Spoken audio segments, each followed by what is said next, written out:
Hello बच्चों. I welcome you all in the new video. Today we have a new question that is based on the acidity of carboxylic acids. So if you see the question, we have oxalic acid, succinic acid, malonic acid and adipic acid. So first of all, let us know what is the value Ka signifies, or what is pK, or how we can see the acidic strength.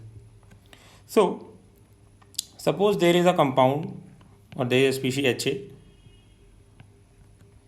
When it dissociates, it gives us H plus and A minus.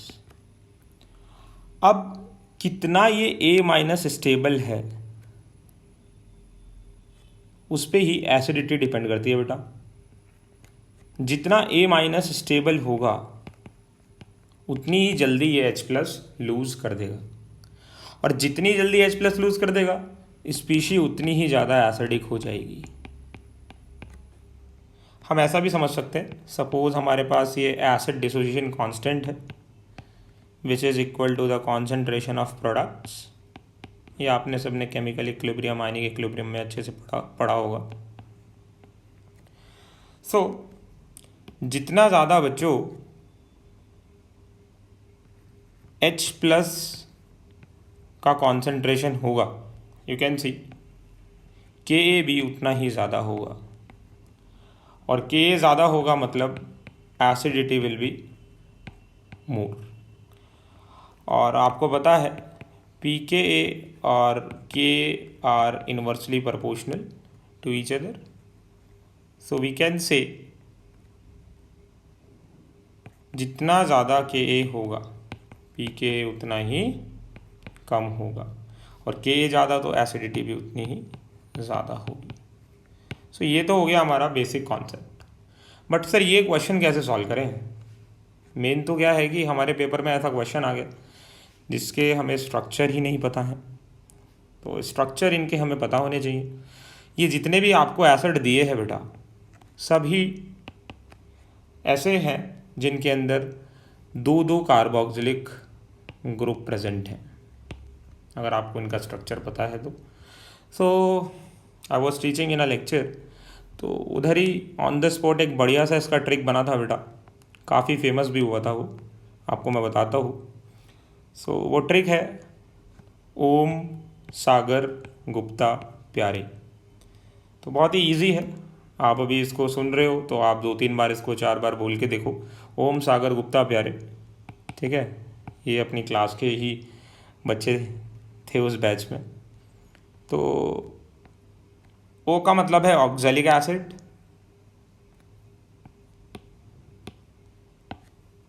Oxalic acid. M is malonic, S is succinic acid, G is glutaric acid. Then we have adipic acid, and P से क्या होगा? P से है हमारा बेटा पिमेलिक acid.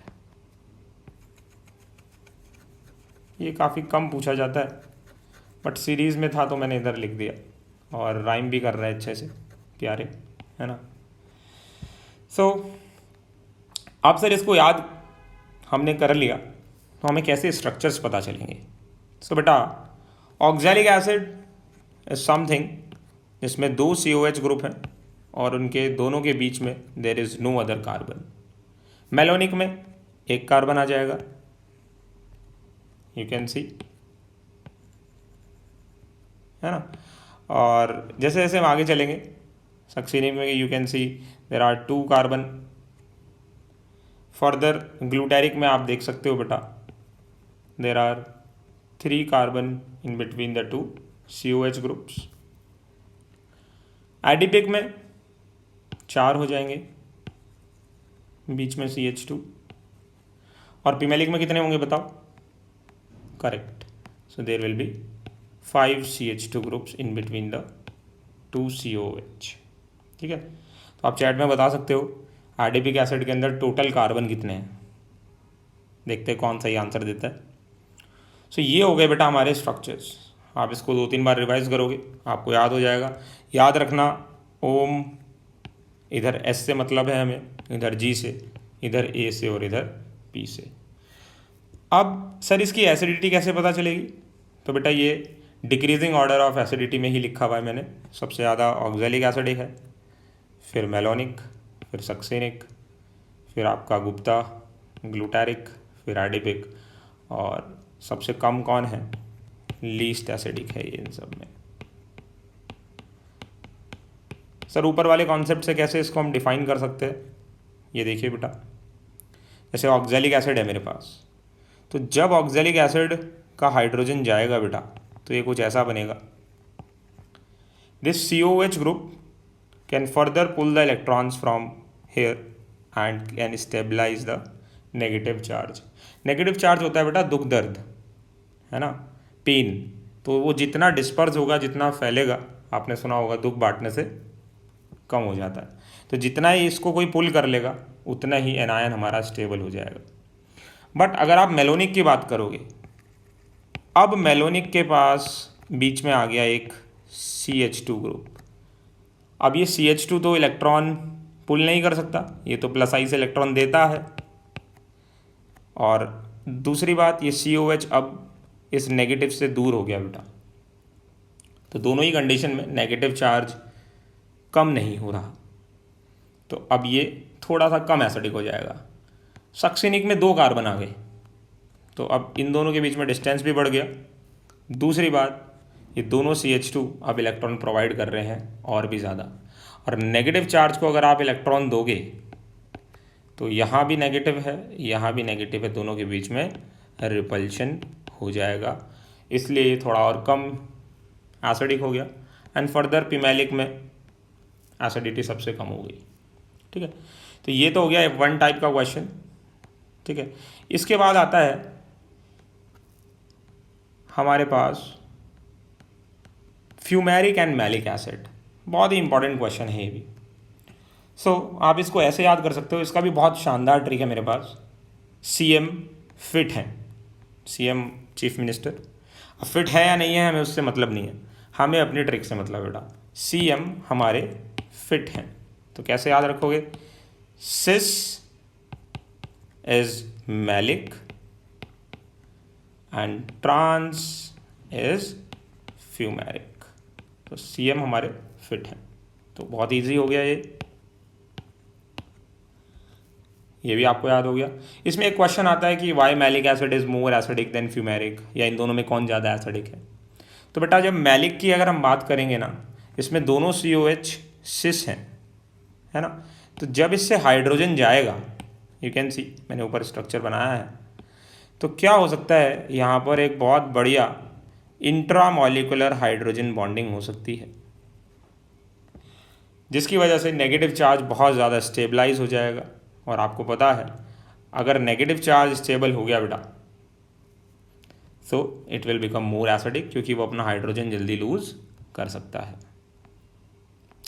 तीसरी चीज़ बेटा, यहाँ पर अब बच्चे कंफ्यूज हो जाते हैं कि सर मैलिक और MALIC मैलिक और मेलोनिक, इन तीनों के स्ट्रक्चर को कैसे याद करें? तो मेलोनिक तो आपने ऊपर सीरीज में याद कर लिया, ओम सागर गुप्ता प्यारे में, तो इसका तो फंडा क्लियर हो गया।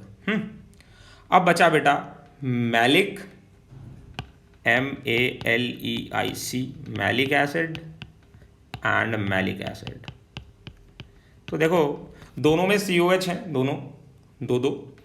मैलिक को आप ऐसे याद कर सकते हो कि जिसमें E आ रहा है ना, ये एल्कीन की तरह है, E for in, like alkene, मतलब इसमें डबल बॉन्ड आता है बीच में। तो ये रहा आपका डबल बॉन्ड। और जो दूसरे वाला मैलिक है बेटा, उसमें कोई ई नहीं है, तो there is no double bond. In fact वहां पर डबल बॉन्ड की जगह सेकेंड कार्बन पे क्या आ गया बेटा? OH आता है, आप ऐसे याद कर सकते हो। फर्दर मैलिक जो है वो अनसैचुरेटेड है, और मैलिक क्या है बेटा? सैचुरेटेड, मतलब सारे सिंगल बॉन्ड हैं। सो ऐसे आप मैलिक, मैलिक और मेलोनिक के बीच में डिफरेंशिएट कर सकते हो। तो अगर आपने ये पूरा वीडियो अच्छे से देखा है, ये आपको बढ़िया से क्लियर हो गया होगा। तीनों ट्रिक आपको मैंने बता दी बेटा इसके अंदर। बहुत ज़्यादा इंपॉर्टेंट वीडियो हो गया ये, ठीक है। और ये एक चैलेंज है मेरी साइड से, अगर आपको लगता है कि आपने ये अच्छे से सुना है और तीनों ट्रिक आपको बढ़िया से क्लियर है, अभी के अभी एक पेपर लो, ये स्ट्रक्चर से लिख के देखो, and you can also right the tricks in the chat box. तो या कमेंट बॉक्स में आप लिख सकते हो, उससे मुझे पता चल जाएगा कि आपको ये याद अच्छे से हो गई या नहीं भी हुई तो you can watch it again. So all the best, फिर मिलते हैं नेक्स्ट वीडियो में। Thank you so much.